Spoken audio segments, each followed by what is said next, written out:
ఓం నమః శివాయ. ఓం ఐం సరస్వత్యై నమః. ఓం నమో భగవతయే శ్రీ మేధా దక్షిణామూర్తయే. మహ్యాం మేధాం ప్రజ్ఞాం ప్రయచ్చ స్వాహ. హరి ఓం. మా ఛానల్కి స్వాగతం. అందరికన్నా ముందుగా తెలుగు ప్రేక్షకులు అందరికీ కూడా శ్రీ పరాభవనామ సంవత్సర శుభాకాంక్షలు. మనకు ఉగాది పండగ రాబోతుంది అనగానే 1.5 నెల ముందు నుంచే విద్యార్థులకు పరీక్షాకాలం సమయం ఆసన్నమవుతుంది అని చెప్తూ ఉంటుంది.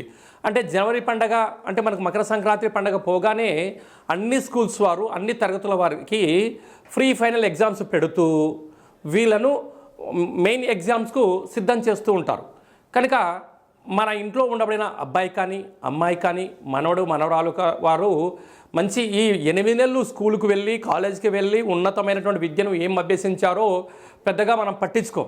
కానీ ఈ ఫ్రీ ఫైనల్ ఎగ్జామ్స్కి వచ్చే సమయానికి ఫైనల్స్ ఎగ్జామ్స్కి వచ్చే సమయానికి వీరి ఉత్తీర్ణత శాతం ఎలా ఉంది, లేకుంటే వీళ్ళకి ఏమైనా కోచింగ్ పెట్టించాలన్నా, వీళ్ళ జాతకం ఏం సూచిస్తుంది, ఈ విద్యా తదనంతరం మార్కులను బట్టి వారి యొక్క స్థితిగతులు ఎలా ఉంటుందో తల్లిదండ్రులము, గురువులము, మన సన్నిహితులము, బంధుమిత్రు స్నేహితులందరం కూడా మా అల్లుడు ఇలా చదువుతున్నాడు, ఇలా ఎగ్జామ్స్ అయితే పలానా డాక్టర్ని చేయాలి, లేకుంటే లాయర్ని చేయాలి, చార్టెడ్ అకౌంట్ చేయాలి, లేకుంటే ఉన్నతమైనటువంటి జీవన ప్రయాణ గమనంలో ముందుకు తీసుకెళ్లాలని చెప్పి అందరూ కోరుకుంటూ ఉంటారు. అంటే అందరి చూపు ఒక్కసారిగా పిల్లల పైన పడుతుంటుంది. ఆ పిల్లలకు తెలియకుండా ఒక ఒత్తిడికి గురవుతూ ఉంటారు. అయ్యో మా నాన్న, మా అమ్మ, మా బంధుమిత్రులు స్నేహితులు అందరూ నా యొక్క విజయం కోసం కోటి కళ్ళతో ఎదురు చూస్తున్నారు అన్న ఒక ఆలోచన అందరికీ కలుగుతూ ఉంటుంది అక్కడ. కనుక ఎవరు కూడా విద్యార్థులు మొదటగా ఆలోచించాల్సిన మొదటి విషయం ఏమిటనగా ఎలాంటి ఒత్తిడికి గురి కావద్దు. ఏదైనా కూడా ఎంత పెద్ద మహాసముద్రమైనా, ఎంత ఫస్ట్ ర్యాంకు సాధించిన వారైనా అన్నిటికన్నా మనశ్శాంతి, తృప్తికరమైనటువంటి భోజనం, మంచి నిద్ర, ఏకాగ్రత.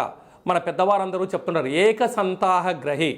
ఒక్కసారి చదివినటువంటి విషయాన్ని పుస్తకంలో ఏదైతే ఉందో, ల్యాప్టాప్లో ఏదైతే ఉందో, గూగుల్ సర్చింగ్లో ఏదైతే ఉందో, ఏ టెక్నాలజీ అద్భుతమైనటువంటి టెక్నాలజీ ఏదైతే ఉందో మన మస్తకంలో దాన్ని స్టోర్ చేసుకోగలగాలి అంటూ ఉంటారు. దాన్ని ఏకసంతాహగ్రహి.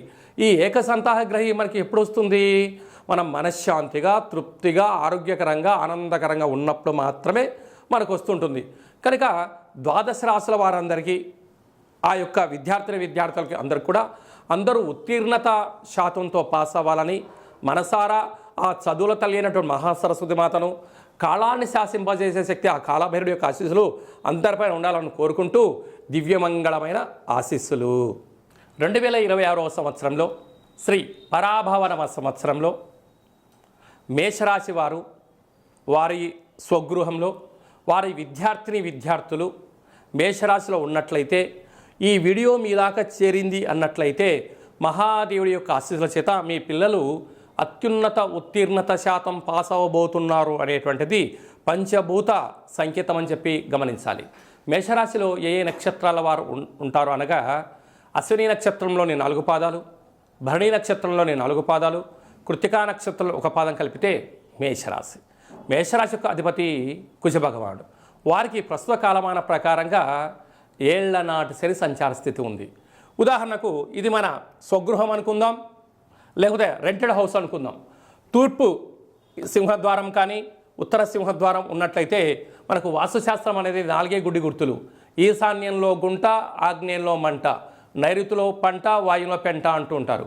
కనుక ఈ 2 పొడవులు 2 వెడల్పుగా ఉండబడిన గృహంలో ఉంచి తీరాలి. ఈ వాయువ్యంలో ఉండబడినటువంటి బెడ్రూమ్ని చిల్డ్రన్స్కు స్టడీ రూమ్గా ఏర్పాటు చేసి వారికి ఒకవైపు ఏలనాటి శని సంచార స్థితి, ప్రారంభ సంచార స్థితిలో ఉండడం వలన మనశ్శాంతి, తీవ్రమైన కోపము, ఆవేశము, అంతా నాకు తెలుసు అన్న భ్రమలో మనల్ని ఉంచడము, వాళ్ళు కూడా అంతా నాకు తెలుసు అనేటువంటి భ్రమలో ఉంటారు.